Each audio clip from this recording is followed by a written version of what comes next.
বাংলাদেশের ইলিশ এলেই ভারতের বাজার চাঙ্গা হয়ে ওঠে, তাতে লক্ষ্মী লাভ হয় খুচরা থেকে পাইকারি সকলের।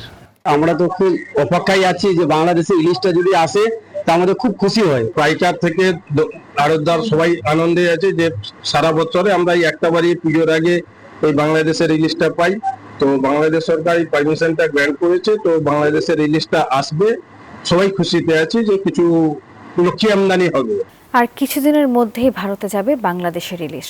এই পরিস্থিতিতে চিকিৎসার কারণে কলকাতায় অবস্থানরত বাংলাদেশিরা বলছেন এবছর ইলিশের ব্যাপক ঘাটতি রয়েছে এই দেশে। ভারত যদি নিজেদের চাহিদা মেটাতে মাঝে মধ্যে পেঁয়াজের রপ্তানি বন্ধ করে দেয়, তাহলে কেন পারে না বাংলাদেশ? আর অপরদিকে কলকাতার মাছ ব্যবসায়ীরা বলছেন বাংলাদেশের ইলিশ এই দুই দেশের সম্পর্কর সেতু বন্ধন হিসেবে কাজ করবে। ইলিশ যাওয়ার আগাম খবরে লক্ষ্মী লাভের আশায় ভারতের ব্যবসায়ীরা।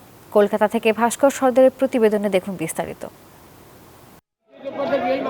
সামনেই পূজার মরশুম, আর কিছুদিন পরেই উৎসবে মাতবেন পশ্চিমবঙ্গের বাঙালি। আর এই মুহূর্তে সেই সব বাঙালির রসনা মিটছে গুজরাটের ইলিশ দিয়ে, কারণ বাংলার সমুদ্র এবার নিরাশ করেছে। পশ্চিমবঙ্গের জালে জড়ায়নি ইলিশ, তবে সকলেই এখন চাতকের মতো চেয়ে আছেন বাংলাদেশের ইলিশের দিকে।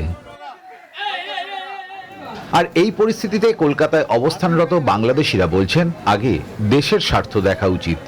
এখনো 1 কেজি নিচের ইলিশ 2400 টাকা কেজি বাংলাদেশে বিক্রি হচ্ছে। যারা ব্যবসায়ী চিন্তা করবে, সাধারণ ক্রেতার চিন্তা ব্যবসায়ীরা করবে। অপরদিকে পশ্চিমবঙ্গের ফিশ ইম্পোর্টার্স অ্যাসোসিয়েশনের সেক্রেটারি সৈয়দ আনোয়ার মাকসুদ বলছেন ইলিশ শুধু ব্যবসায়িক কারণে নয়, দুই দেশের সম্পর্কের নিরিখেও সেতু বন্ধনের কাজ করে।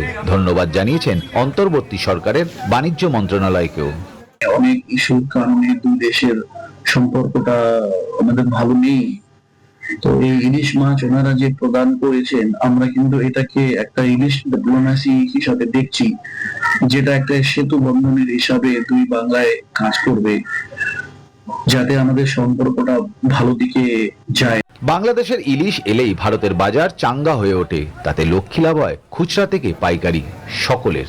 আমরা তো খুব অপেক্ষায় আছি যে বাংলাদেশে ইলিশটা যদি আসে তা আমাদের খুব খুশি হয়। পাইকার থেকে আড়তদার সবাই আনন্দে আছে যে সারা বছরে আমরা এই একটা বারই পুজোর আগে এই বাংলাদেশের ইলিশটা পাই। তো বাংলাদেশ সরকার এই পারমিশনটা গ্র্যান্ট করেছে, তো বাংলাদেশের ইলিশটা আসবে, সবাই খুশিতে আছে যে কিছু লক্ষ্মী আমদানি হবে।